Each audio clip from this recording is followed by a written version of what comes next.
Yeah, offense woke up a little bit. The Lakers have always played pretty good defense in the bubble, and their defense is what turned this game around. They inserted Tucker, Dudley, really unselfish basketball, deflections, had 9 steals, and I think that was the key. Defense led to some good offense. I totally agree. The defense, and then LeBron, plus 16, when you talk about his efficiency with him being on the court, he started being more assertive and aggressive, getting into the paint, making some things happen. Lakers hit 7 threes in the first half. That matches the total from the last 2 games. Three-point play! Halftime report. On three! After the bubble for the first half. Highlights: Lakers taking on the Indiana Pacers in the bubble. Alex Caruso getting the start in place of Danny Green. First quarter, Lakers down 4. LeBron looks it off. Alley-oop. Anthony Davis. Lakers down 10-8. Pacers up 8. How about T.J. Warren, Karan, and what he's been able to do? 18 points in the first quarter. You talk about taking shots, being a shot taker and a shot maker. In the bubble, he is doing it all. Big game. You mentioned defense being the spark. Here it is. Dwight the block going the other way. Yeah. They were on a string. All 5 guys were on a string. They were covering for one another, blocking shots, and then they were taking advantage of their good defense. And they're hustling. And this is what Dwight did the first 63 games so much. The extra possession. And then there's Dudley high off the glass. Lakers getting a little momentum. And then the threes start happening. The step back, Karan. Look, I said today was going to be a good day. Shout out to Ice Cube. A little step back action by LeBron. And then Quinn Cook. It gets blocked. And Quinn Cook, 3 threes in the second quarter. KCP hits a 3 in the corner. He was injured, but came back to finish that second quarter.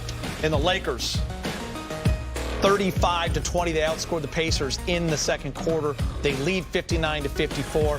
LeBron James, the efficiency when that offense really needed a little boost. It's LeBron that came out in that first half, 8 of 10 for 17 points. Another spark coming from Quinn Cook, 3 of 4 from 3. More to come on the Jack in the Box halftime report. Quinn Cook and the Lakers with a big second quarter. They lead by 5 at the break. James, Karan getting it done. We talked about in the pregame show needing a boost offensively, and LeBron with the efficiency. Well, look, we talked about leadership, the big game's point in the pregame show, and that's exactly what he brought. We saw the slow start. We got accustomed to seeing that, but that's when leadership is definitely needed, and LeBron's been accustomed to being in pretty much every situation, and he took it, right to him. Yeah, the flames have been burning a little low. Cook hitting threes, Pope hitting threes. You can catch on fire, and that's all they need to deal with their defense. Their defense has been good. They start catching up in this game with some good offense and some ball movement. They can catch on fire here in the last few games. All right, T.J. Warren has been the breakout star of the bubble. 18 points in the first quarter, but the Lakers held him off the board in the show what I'm capable of doing, not only individually, but from a team's perspective, as being number 1 in the West. I just think that he impacts winning more than anybody in the league. He's playing like probably one of his best years. Arguably the best player in the world for the last 15, 17 years. There was a lot of conversation about LeBron can do those things in the East, but if he ever came to the West, what can he do? LeBron James spinning all the way. There it is. Can't stop this. Can't stop that. Here he goes. LBJ. He's the quarterback of both the offense and the defense for us. The things he's doing at his age. His scoring, his ability to pass the basketball, leading the league in assists. Obviously, a lot of people kind of counted him out. Everybody was saying, he was washed and he can hang it up and all this thing. I heard all of that, and to be able to have our team at the top of the Western Conference and playing the way that we were playing at that time and the way I was playing. It's a good argument for him to be MVP. Kia, NBA Most Valuable Player finalists: LeBron James, James Harden, Giannis, the Greek Freak, looking for back-to-back. Tough juice. Who's your league MVP? I mean, right now, it's really tough, and I think it's a 2-man race when you talk about LeBron and Giannis. A lot of questions was out there. Could LeBron continue to dominate in the Western Conference as he did in the past in the Eastern Conference? He definitely came and did that, putting us right there at the number 1 spot in the West. But this particular season, I have to go with Giannis. And my reason why is he was my rookie coming into the league, and he's played the less minutes in his career this season has been more efficient this season. When you look at the scoring, when you look at the rebounding, he's going to be in the conversation as for Defensive Player of the Year as well.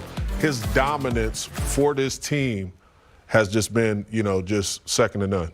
This season was amazing for the Milwaukee Bucks. He was my young fella, and I think that he is the MVP this season. Did you see special? I didn't see this. I'll be alive if I told you that. I didn't think that he was going to be in the same conversation as LeBron and stuff like that, but he's been amazing. Yeah, not since Lou Alcindor arrived in Milwaukee. Have they ever seen a player like this? It's going to be tight. LeBron has done a great job here in L.A., leading, his team, but this kid dominates just about in every category on the stat sheet. All right, let's go with time now for a little Access 360. We're going to break down some defense. One guy who will have a lot of pressure on him defending big-time scores will be Kyle Kuzma. Show us this, Karan. Man, but you know what? What Kuz has been doing is this here, right here. Closing the gap, not giving up airspace, and then forcing one of the best scorers of our time, to take a difficult shot. And give KCP a lot of credit for being at the right place, with that rotation, ready to take a charge. And Kuz is coming up with a huge block. Once again, James Harden, he can shoot that ball from there. When I walk in the gym, I am a threat. Kuz recognized that. He's not putting his hand in the cookie jar. Excellent defense. Look, moving the feet, forcing the turnover. Did he just, lose a post? He flatlined on that. James Harden died on the play. And Kuz took advantage of that, led to offense. Once again, this is one of my favorite plays right here on the defensive end of the floor. Watch Kuz. He's going to be at the nail, 2-9 position, highlight it, the activity with the hands, keep his hands high. And what I love is KCP, the rotation, which led to Morris getting the steal. And then look, when you do good things on the defensive end of the floor, you get rewarded on the offensive end of the floor. He got ahead of the defense, easy two, cancel Christmas. I love it. Cancel Christmas. Kuz is accepting the challenge. I love James, that, I know you're excited about love that breakdown because it shows how critical he is, especially with that second unit. Pope, even Tucker might get some run. Those guys are your, they're your quick perimeter defenders. They're your linebackers, if you will. And Kuz, with his size and his quickness, and now his smartness, he's matured because he knew to go up and close that space on Harden right away. Yep. Then he backed up, as Karan said, didn't put his hand in the cookie jar, and then was able to, move laterally. That's all you need to do. You have to make a great offensive react a little bit. If you let him stand there and measures you up. So the fact that he's learned that over time to go along with his length and his quickness, I think it's a major asset. We know Kuz is going to be a big part of it, but the man who sets the tone when he dials in on that end of the floor with the chase down blocks is LeBron James. Absolutely. I think he's been doing that, obviously his whole career. But when you see LeBron engage like you saw on that huge play right there versus the Raptors, I think that it sets the tone and raises the bar on the defensive end of the floor for everyone. You saw the multiple positions that he guarded at the end of that Clippers game, as you see the stop on Kawhi Leonard, switching out with another lethal offensive player in PG-13 and doing a remarkable job at closing them out. And then what I love, just the walk-off, that's another day in the park. This is what I do. I stop people. I mean, I know the Racine, Wisconsin. You're still backing Giannis in the Bucks, right? You got a little bias, but you see that? Absolutely. I'm not backing Giannis in the Milwaukee Bucks. I'm a homer, man, but I got to be authentic and real up here. I lose my name tough juice like that. Yeah, AD, a Packer fan. That always throws me for a loop. But, I am a Packer fan as well. I know you are. Speaking of defensive finalists, we have AD, we have Giannis, and we have Gobert. I mean, it really comes down to those three. I don't think anyone's going to argue that. You can make a case for each. I just want everyone to show you what Anthony Davis did against Rudy Gobert head-to-head. But Giannis, outstanding year. All right, let's check in with Allie for more. Allie. Tough Juice, let's keep it real. You will never lose that nickname. Never. Let's be honest. But thanks, guys. One thing is for sure, there is nothing quite like having live sports back. The NBA especially, which has been nothing short of entertaining, refreshing, and fun.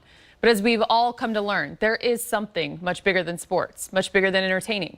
And it's to create change and to continue the fight for social justice and equality. And the Lakers want to be a part of that change, that fight. And though they are back in action, the message hasn't stopped. It's only gotten louder. It goes back to us. It's not only our jobs just to play sports and be out there to entertain, but also to lead. And we got to do a better job. And more of us need to step up and be in our local communities, but take a stand and let people know where we stand, and educate them on what we need to change, what needs to happen. For me, I just wanted to speak out because I know that I have a platform, and I know that I just have to keep spreading awareness. What LeBron James is doing with his More Than a Vote initiative.